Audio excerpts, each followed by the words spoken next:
టాటరా classic రెటినాలకు world class treatment ఇప్పుడు మన బీరంగూడలో American laser eye hospitals.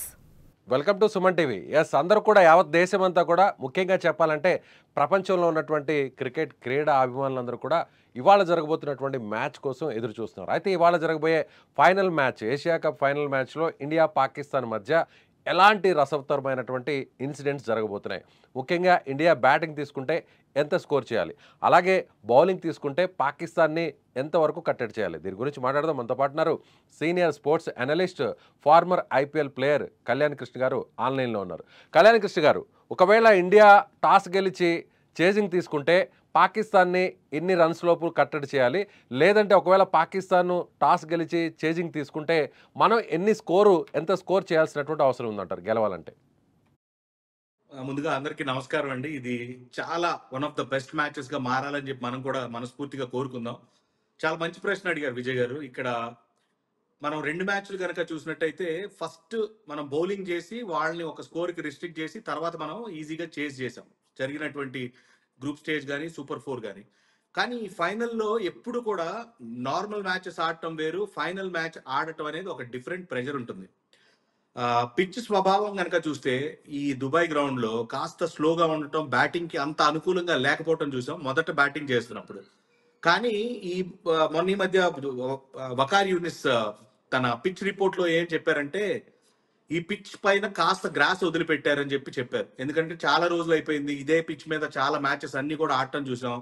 So ఇన్ని మ్యాచెస్ ఆడినప్పుడు పిచ్ స్వభావం ఏంటంటే పూర్తిగా స్లోగా మారుతుంది. ఆ స్లోగా మారకుండా కాస్త బ్యాటింగ్ కి అనుకూలంగా ఉండాలని చెప్పి అక్కడ ఉన్నటువంటి గ్రౌండ్ స్టాఫ్ ఎవరైతే ఉన్నారో వాళ్ళ ప్రయత్నం వాళ్ళు చాలా గట్టిగా చేశారు.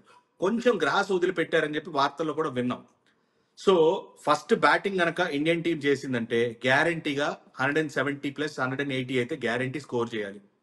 ఫస్ట్ బ్యాటింగ్ చేస్తున్నప్పుడు ఎప్పుడు కూడా బౌలర్స్ కి ఒక చిన్న కుషనింగ్ ఇవ్వాలి. కాబట్టి ఇండియన్ టీం 180+ కనుక స్కోర్ చేశారంటే దట్ ఈస్ పార్ స్కోర్. లేదు మనం ఫస్ట్ బౌలింగ్ చేస్తున్నాం అంటే కనుక 160, ఆల్రెడీ 170 కూడా ఈజీగా చేజ్ చేసాం మనం సూపర్ 4లో అగేన్స్ట్ పాకిస్తాన్. సో కాబట్టి ఎనీథింగ్ అరౌండ్ 160-70కి తక్కువ రిస్ట్రిక్ట్ చేస్తే తప్పకుండా మనకి అడ్వాంటేజ్ అవుతుంది. బ్యాటింగ్ ఒకవేళ మనకు వస్తే సో అభిషేక్ శర్మ చాలా కీలకం కాబోతున్నాడు.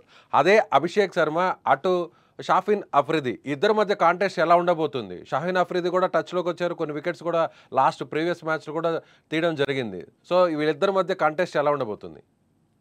ఎగ్జాక్ట్లీ, మొత్తం ప్రపంచం అంతా ఎదురు చూసేది ఈ కాంటెస్ట్ గురించే. ఎందుకంటే గతంలో మనకు తెలుసు ఇప్పుడు ఉన్నటువంటి team India head coach Gautam Gambhir Pakistan అనగానే ఎట్లా బ్యాటింగ్ చేసేవాళ్ళు, ఎలా విజృంభించేవాళ్ళు. సేమ్ అలాంటి స్టైల్లోనే ఇక్కడ అభిషేక్ శర్మ బ్యాటింగ్ చేస్తున్నాడు. షాహిన్ షా అఫ్రిది వేసిన ఫస్ట్ బాల్కే ఒక ఎక్స్ట్రాడినరీ సిక్సర్ కొట్టి తిరిగి ఆ మాటల యుద్ధం, వర్డ్స్ ఎక్స్చేంజ్ ఎలా కూడా జరిగిందో మనం చూసాం. సో కాబట్టి 100% this is the best contest in this match, అందులో ఏమాత్రం డౌట్ లేదు. మీరు అంటున్నట్టు షాహిన్ షా అఫ్రిది ఈ టోర్నమెంట్ లో ఆల్రెడీ 9 వికెట్స్ తీసుకున్నాడు. ఈజ్ ఇన్ ఫ్యాంటాస్టిక్ రిథమ్, మంచి రిథమిక్ బౌలర్. తను కూడా స్మార్ట్ గా బౌలింగ్ చేస్తాడు, ఎక్స్పీరియన్స్ ఉంది తనకి. కానీ ఇప్పుడు అంతా కూడా మనం ఇప్పటి వరకు సిరీస్ మొత్తాన్ని అన్ని మ్యాచెస్లో కూడా విక్టరీతో ఫినిష్ చేయడానికి మెయిన్ రీజన్ అభిషేక్ శర్మ. అభిషేక్ శర్మ ఇప్పుడు 300+ రన్స్ ఇప్పటికే ఆయన రీచ్ చేశాడు. అయితే ఇప్పుడు అభిషేక్ శర్మ కానీ వెంటనే అంటే సెకండ్ ఓవర్ ఆర్ థర్డ్ ఓవర్లో 10 రన్స్ లేదంటే 20 రన్స్ లోపు అవుట్ అయితే అప్పుడు ఇండియా పరిస్థితి ఎలా ఉండబోతుంది? అప్పుడు ఎంత స్కోర్ వచ్చే ఛాన్సెస్ ఉంది? ఆ పాత్రని ఎవరు లీడ్ చేయాల్సినటువంటి అవసరం ఉంది? మీరు బ్యాటింగ్ ఆర్డర్ కనుక చూసినట్టయితే సూర్యకుమార్ యాదవ్ కూడా ఎక్స్ట్రాడినరీ టచ్ లో లేడు. మనకి సాధారణంగా సూర్యకుమార్ యాదవ్ అనగానే మిస్టర్ 360, ఇండియన్ 360 అంటాం మనం. ఆ ఎబిలిటీ మనకి తెలుసు, తను ఎంత బాగా ఆడగలడో, ఆపోజిట్ టీమ్ ని ఎలా డిమారలైజ్ చేయగలడో తన బ్యాటింగ్ తో మనకు తెలుసు. కానీ ఒకే ఒక హాఫ్ సెంచరీ ఉంది ఈ టోర్నమెంట్ లో. అండ్ గ్రూప్ స్టేజెస్ లో కూడా డీసెంట్ నాక్ ఒకటి ఆడటం చూసాం అగేన్స్ట్ పాకిస్తాన్. సో కాబట్టి తన పైన ఎక్కువ బాధ్యత ఉంటుందని నాకైతే అనిపిస్తుందండి. దాని తర్వాత మనకి ఉన్నారు మిగతా ప్లేయర్స్, సంజు శాంసన్ లాంటి ప్లేయర్స్ ఉన్నారు, దాని తర్వాత అక్షర్ పటేల్ ఆల్రౌండర్స్ ఉన్నారు, తిలక్ వర్మ తను కూడా మళ్ళీ తిరిగి నిక్లోకి రావటం చూసాం. సో ప్లేయర్స్ అయితే ఉన్నారు, మనకి ఎలాంటి ప్రెషర్ అయితే ఉండదు. కానీ ఈ దుబాయ్ పిచ్ లో ఏంటంటే ఎవరైతే బ్యాట్స్మెన్ సెటిల్ అవుతారో వాళ్ళు they need to score big runs. ఎందుకంటే బ్యాట్స్మెన్ వచ్చి రాగానే పెద్ద షాట్స్ ఆడాలంటే చాలా కష్టం అవుతుంది. ఎందుకంటే ఇంతకు ముందు కూడా మాట్లాడినట్టు పిచ్ స్వభావం కాస్త స్లోగా ఉంది. కాబట్టి బ్యాట్స్మెన్ వచ్చి రాగానే పెద్ద షాట్స్ ఆడాలంటే ఈజీ కాదు. కాబట్టి ఎవరైతే బ్యాట్స్మెన్ సెటిల్ అయి ఉంటారో వాళ్ళు మంచి లాంగ్ ఇన్నింగ్స్ ఆడాలి.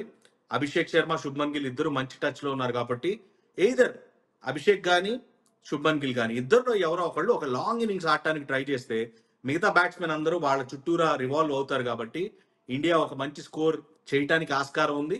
అట్ ద సేమ్ టైం ఒకవేళ చేస్ చేస్తున్నప్పుడు వీళ్ళిద్దరు ఓపెనర్లు ఎవరో ఒకళ్ళు ఆడితే ఈజీగా చేసి కూడా చేసే అవకాశం ఉంటుంది.